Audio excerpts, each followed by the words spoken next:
During the 1950s, television was really beginning to take off, but since the year 1930, films and shows had to have a seal and a number from the Motion Picture and Production Code Administration.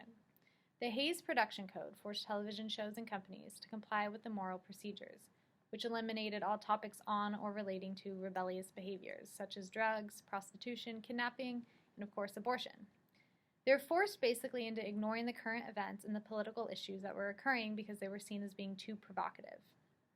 As a result, most of the shows focused on the ideal American family life, as evidenced by Leave It to Beaver and The Donna Reed Show. But by the mid-1950s, most filmmakers were calling for the ban's removal because they were ready to portray the controversial issues of the day. Abortion in the 1950s was illegal despite a very high demand, so many women turned to illegal back alley abortions, some women going so far as to leave the country for the procedure. The reasoning for abortion being illegal in this time frame was the argument of the protection of fetal life, and getting an abortion was very much a shunned action. The illegal and immorally perceived action of an abortion resulted in abortions being very dangerous. For example, they were hastily conducted in unsafe and unsanitary conditions, which resulted in thousands of deaths caused by infection or malpractice. Also, even though the doctors were performing the abortions, they were not exactly doing it for the right reasons. They were often very judgmental of the women that were coming in. They were mainly just in it for the money, and sometimes they even forced the women to perform sexual acts in exchange for their service. Due to both the illegality of abortion and the Motion Picture Administration's ban on the topic, there is only one example of abortion, 1951's A Place in the Sun. The actual word abortion is never said in the movie because the Hays Production Code would not allow it to be. And by watching the movie, one could see that abortion is not a normally talked about topic. The female character does not use her real name while with the doctor, and she pretends to be married. She is denied the procedure, and then her boyfriend, terrified that his fiancée will find out about his love child, concocts a plan to drown her by pushing her out of a boat. He ends up deciding not to kill her, but she ends up drowning anyway. The movie does not actually address any radical ideas about abortion, but the fact that she does not have one and she is denied by a doctor who is performing them illegally, it really does follow the status quo of the time. The 1960s saw the advent of news television, which brought images of Kennedy's assassination, the Vietnam War, and the Cold War into the homes of Americans every day, which brought stress and tension along with it. This led into the creation of what is known as escapist comedies, shows that provided no political unease, such as I Dream of Jeannie, Bewitched, or Gilligan's Island. But these current events brought many civil rights movements and anti-war movements, which caused women to start fighting more actively for their rights. The women's movements was on the rise. Gender equality was a central issue to these movements, and although they mainly focused on equity in the workplace, a woman's choice about her body was not to be left out of the conversation. In this time, a few states liberalized abortion laws, which allowed abortions to be performed under special circumstances, such as a pregnancy through rape, a pregnancy through incest, or if the girl was under 15 years of age. However, in the end, it was up to the doctor and the hospital if they wanted to go through with the procedure. Although abortion costs were still very high, and only few women fell under this category and could actually afford it, this left legal abortions to still be very common in high demand. In 1962, the hit law show of the time, The Defenders, aired one of their most controversial episodes. The Prestons took the case of a Dr. Montgomery, who was found guilty of performing illegal abortions. The doctor was approached by 20,000 women who wanted an abortion. However, he only performed the procedure 1,500 times. He would give the women a very intensive interview where he would deem them suitable or not for an abortion, and also he wanted to make sure that they were doing it for the right reasons. 3 of the regular advertisers refused to sponsor this episode because of the subject matter, so the show actually ran without any commercials. Then, in 1966, the film Alfie came out. Alfie gets a married woman pregnant and then helps her get an abortion. The abortion scene is portrayed in a very serious manner, though. The color in the scene is very subdued, unlike any of the other scenes in the show. The camera's cut to rain falling outside during the actual abortion, and the characters are all very, very silent during this time. Without words, though, we can still see the sorrow that Alfie feels for the loss of his child as he weeps in this scene. He mentions later in the movie to a friend that he had murdered the child by getting an abortion. These 2 shows began to spark the discussion of abortion, although they were still framed as being illegal actions, because in most places it still was an illegal action. And code was abolished in 1968, and television shows were able to take off with these controversial topics, which we are going to see in the later decades. Without this strict regulation on content anymore, shows began to reflect the changing social attitudes toward formerly controversial issues. The civil rights and the Vietnam protests created a taste for socially conscious television among society, and people started to want television to spark discussion among these issues. In 1970, New York passed a law that allowed abortion to occur if it was done before the 24th week of pregnancy and if it was also in a proper medical facility. This generated other states to begin to develop laws similar to this. Feminist organizations tried to help women who wanted abortion by providing them loans or referrals, and they also fought to keep the price of abortions low.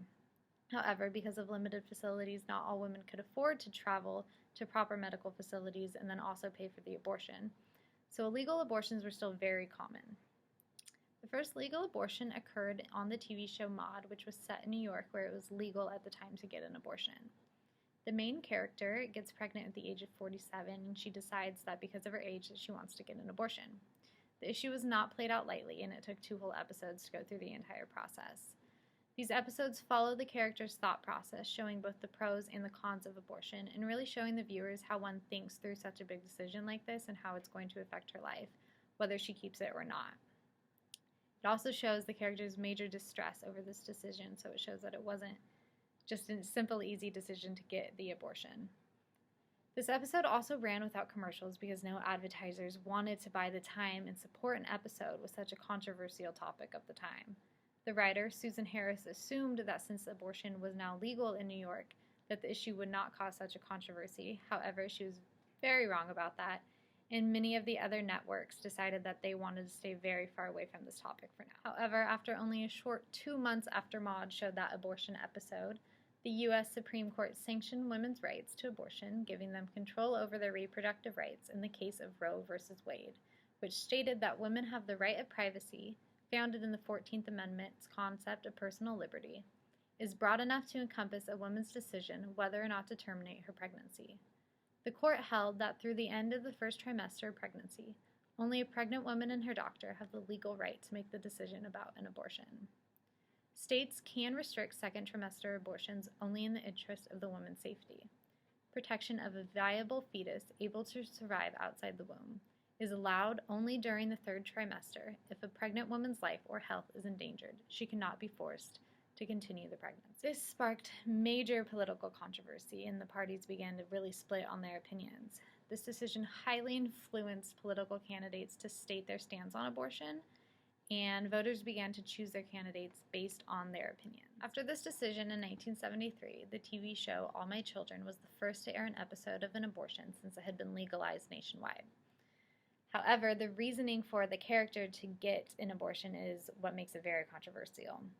The character Erica chooses to have one because she is a model. She doesn't want to gain weight and lose her job, so she goes through with the procedure.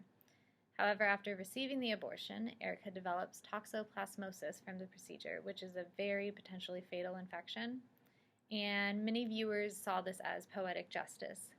A few years after, in 1979, Quincy M.E. featured an abortion episode where a young 17-year-old girl goes in for an abortion and she dies on the operating table.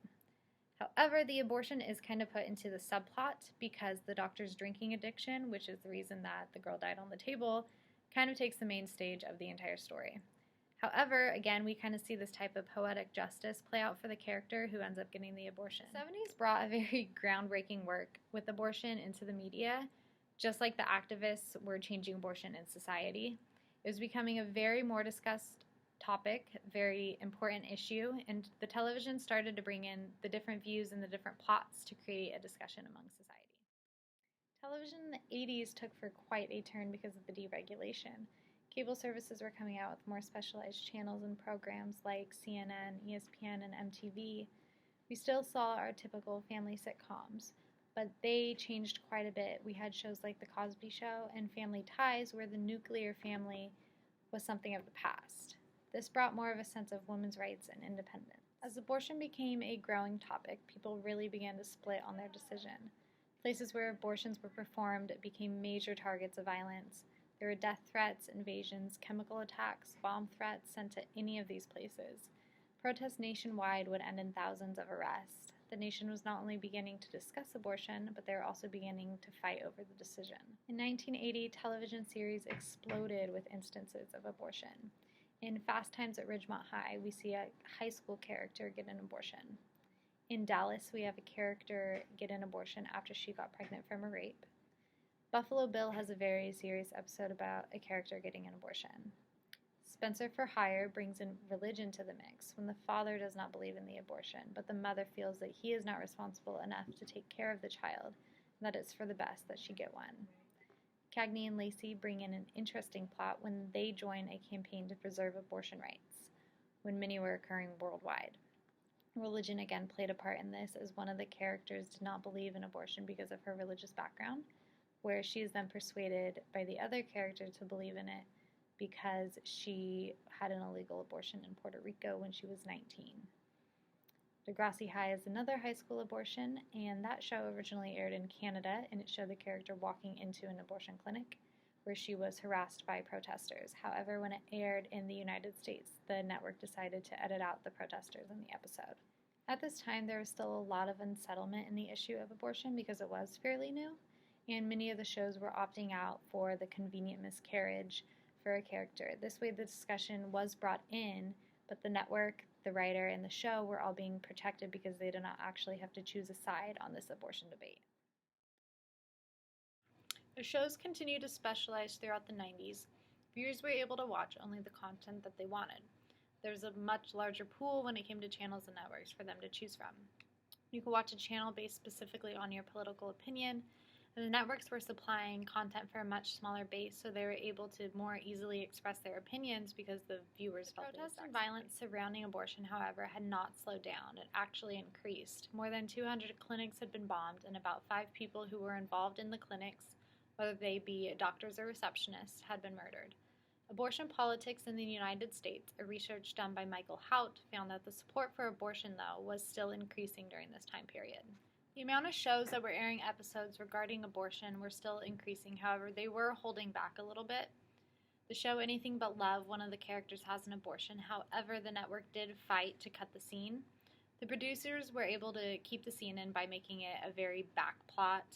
It only focused a couple minutes on it. All the members of the show were asked to not speak publicly about the scene because the network was feared that the advertisers were going to boycott the show and they would lose all their funds for that. In 1993, though, we did have our first reality TV abortion, and although reality TV is scripted, it was kind of the first show that was supposed to be closer to reality.